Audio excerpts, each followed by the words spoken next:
পুনর্মূল্যায়নের ব্যবস্থা করার পরে দেখা গেছে কি 54% পাস করে গেছে। তাহলে আমি কি খাতাটা দেখলাম? এটি জাতীয় বিশ্ববিদ্যালয়ের 2023 ডিগ্রি প্রথম বর্ষের সমাজকর্ম ডিপার্টমেন্টের একটি পুনর্নিরীক্ষণের ফলাফল।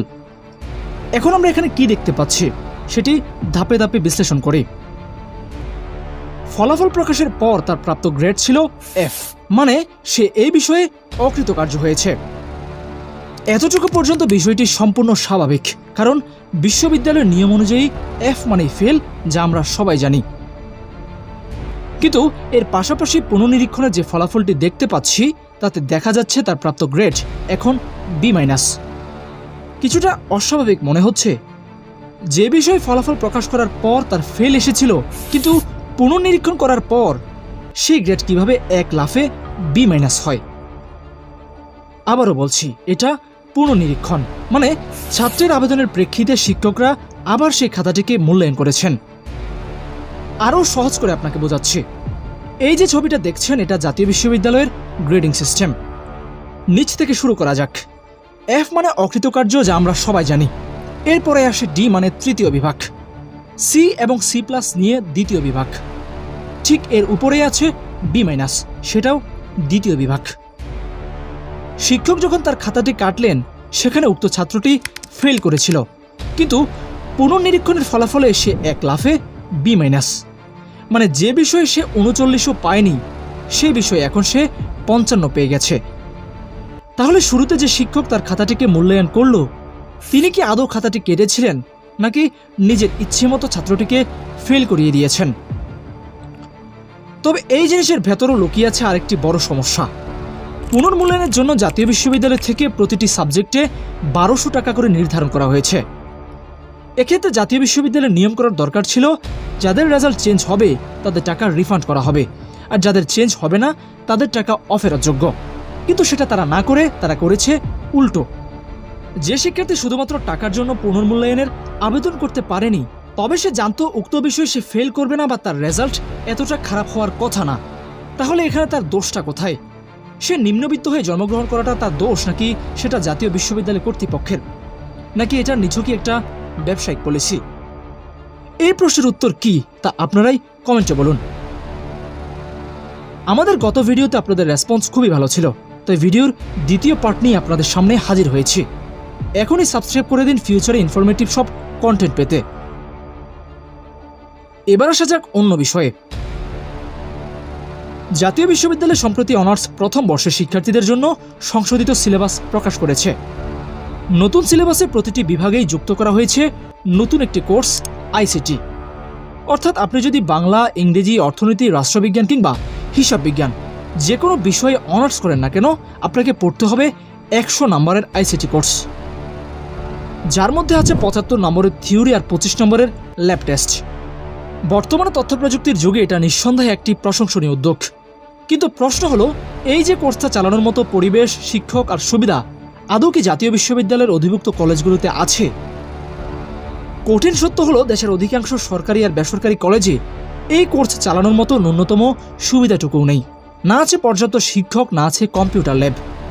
তাহলে এই যে লাখ লাখ শিক্ষার্থীর উপর হঠাৎ করে একটা কোর্স চাপিয়ে দেওয়া হলো, ন্যূনতম সুবিধা নিশ্চিত না করে তার ফলাফল কি হতে পারে তা সহজেই অনুমান করা যাচ্ছে। কুমিল্লার লাকসাম উপজেলার নওয়াব ফয়জুন্নেসা সরকারি কলেজের ইংরেজি প্রভাষকের ভাষ্য মতে, আমি যদি আমার কলেজের কথাই বলি, আমাদের কলেজে গত 1 বছরেরও বেশি সময় ধরে ICTর কোনো শিক্ষক নেই। অন্য সাবজেক্টের শিক্ষকদের দিয়ে জোড়াতালি দিয়ে ক্লাস শেষ করা হচ্ছে। HSC লেভেলের স্টুডেন্টে আছে প্রায় 1800 জন, অথচ তাদের জন্য কোনো শিক্ষক নিয়োগ দেওয়া হয়নি, বরং 7টা অনার্স বিভাগে ICT কোর্স চাপিয়ে দেওয়া হয়েছে। দেশের বেশিরভাগ কলেজেরই একই অবস্থা। সিলেবাস প্রণয়ন করে জাতীয় বিশ্ববিদ্যালয় বাহাবা কুড়াচ্ছে, কিন্তু শিক্ষার্থীদের সমস্যার সমাধানে তাদের পক্ষ থেকে কোনো উদ্যোগ নেই। স্টেক হোল্ডারদের সাথে কোনো আলোচনা নেই। মাঠ পর্যায়ে কী অবস্থা সেটা নিয়ে কোনো গবেষণা কিংবা জরিপও নেই। সরকারি ও বেসরকারি কলেজগুলোতে শিক্ষক নিয়োগে জাতীয় বিশ্ববিদ্যালয়ের কোনো টাকা খরচ হয় না, তাই এইসব নিয়ে তাদের কোনো মাথা ব্যথাও নেই। শিক্ষকই যদি না থাকে তাহলে স্টুডেন্টদের পড়াবেটাকে? আর এভাবেই চলছে দেশের প্রায় 40 লক্ষের অধিক স্টুডেন্টের উচ্চশিক্ষা। ভাবুন একবার, একজন সরকারি কলেজের শিক্ষকের কাছ থেকে যদি এমন কষ্টকর মন্তব্য শুনতে হয় কেমন লাগে? নিশ্চয়ই ভালো লাগে না। কারণ শিক্ষকই যদি বলেন আমাদের কলেজে আইসিটি পড়ানোর মতো শিক্ষক নেই, ল্যাব নেই, সবই চলছে জোড়াতালি দিয়ে, তাহলে শিক্ষার্থীরা কতটা অসহায় অবস্থায় পড়েছে সেটাই ভেবে দেখা উচিত। জাতীয় বিশ্ববিদ্যালয়ের সবচেয়ে বড় সমস্যা হয়তো সেশন জট, যেটা নিয়ে গত ভিডিওতেও কথা বলেছি। কিন্তু এই সমস্যার কোনো কুল কিনারা নেই। কারো 7 বছরে অনার্স শেষ হচ্ছে, কারো 6 বছরে, কারো বা 8 বছরে। অনার্স বা স্নাতক সম্মান কোর্সের পাশাপাশি জাতীয় বিশ্ববিদ্যালয়ের অধীনে বিপুল সংখ্যক শিক্ষার্থী স্নাতক পাশ কোর্সে অধ্যয়ন করছে। আমাদের দেশে এই কোর্সকে সাধারণভাবে ডিগ্রি নামে ডাকা হয়। সাধারণত যারা অনার্সে ভর্তি হতে পারে না অথবা বিভিন্ন কারণে তুলনামূলক স্বল্প ব্যয়ে স্নাতক স্তরের পড়াশোনা চালিয়ে যেতে চায়, তারা এই ডিগ্রি কোর্সে ভর্তি হয়। মেয়াদে এটি অনার্সের চেয়ে কিছুটা কম হলেও দেশের অসংখ্য অঞ্চলে অবস্থিত নানান কলেজে এই কোর্স চালু থাকা এর পরিধি এবং বিস্তৃতি অনেক বড়। অন্যদিকে বেশিরভাগ কলেজেরই ডিগ্রি কোর্সের জন্য আলাদা করে নিয়মিত ক্লাস বা পর্যাপ্ত শিক্ষক পাওয়া যায় না। শিক্ষক সংকট, অবহেলা কিংবা শিক্ষার্থীদের প্রতি অনাগ্রহের কারণে ক্লাসরুম কার্যক্রম প্রায়শই ব্যাহত হচ্ছে। এর ফলে শিক্ষার্থীরা নিজেদের মতো করে বই পড়তে বাধ্য হচ্ছে। বাধ্য হয়ে তারা বাজারের বিভিন্ন সাজেশন বইয়ের উপর নির্ভর হয়ে শুধুমাত্র পরীক্ষার আগের কয়েকদিন পড়াশোনা করে, যা তাদের মেধা এবং বিকাশকে একেবারে ধ্বংস করে দিচ্ছে। সবচেয়ে বড় সমস্যা দেখা দেয় কেরিয়ার গড়ার ক্ষেত্রে। চাকরির বাজারে যখন একজন অনার্স বা সম্মান ডিগ্রিধারীর সঙ্গে একজন ডিগ্রি পাস শিক্ষার্থীর প্রতিযোগিতায় নামে, তখন প্রায় সব ক্ষেত্রেই ডিগ্রি শিক্ষার্থীকে দুর্বল মনে করা হয়। সরকারি চাকরি, ব্যাংক, এনজিও বা অন্যান্য প্রতিযোগিতামূলক পরীক্ষায় ডিগ্রি শিক্ষার্থীদের অনেক সময় দ্বিতীয় সারিতে ফেলা হয়। এর পাশাপাশি সমাজেও ডিগ্রি কোর্সকে অনেকেই কম গুরুত্বপূর্ণ হিসেবে দেখে। পরিবার, আত্মীয় স্বজন কিংবা আশেপাশের মানুষ প্রায়শই ডিগ্রি পড়ুয়াদের প্রতি সে সম্মান দেখায় না যেটা অনার্স পড়ুয়াদের জন্য থাকে। জাতীয় বিশ্ববিদ্যালয়ের একজন শিক্ষার্থীর পেছনে সরকারের বার্ষিক ব্যয় হয় মাত্র 1151 টাকা। অথচ একই দেশের ভেতরেই ঢাকা বিশ্ববিদ্যালয়ের একজন শিক্ষার্থীর পেছনে সরকারের ব্যয় দাঁড়ায় বছরে প্রায় 2,12,000 টাকারও বেশি। অর্থাৎ ঢাকা বিশ্ববিদ্যালয়ের একজন শিক্ষার্থী যে অর্থনৈতিক সুবিধা পান তা জাতীয় বিশ্ববিদ্যালয়ের একজন শিক্ষার্থীর চেয়ে 184 গুণ বেশি। শুধুমাত্র ঢাকা বিশ্ববিদ্যালয় নয়, প্রকৌশল ও প্রযুক্তি বিশ্ববিদ্যালয়গুলোর ক্ষেত্রেও একই ধরনের বৈষম্য দেখা যায়। যেমন চট্টগ্রাম প্রকৌশল ও প্রযুক্তি বিশ্ববিদ্যালয়ের শিক্ষার্থী প্রতি সরকারের বার্ষিক ব্যয় 1,92,000 টাকারও বেশি। অর্থাৎ জাতীয় বিশ্ববিদ্যালয়ের শিক্ষার্থীর তুলনায় চুয়েটের শিক্ষার্থী পান প্রায় 166 গুণ বেশি সরকারি সহায়তা।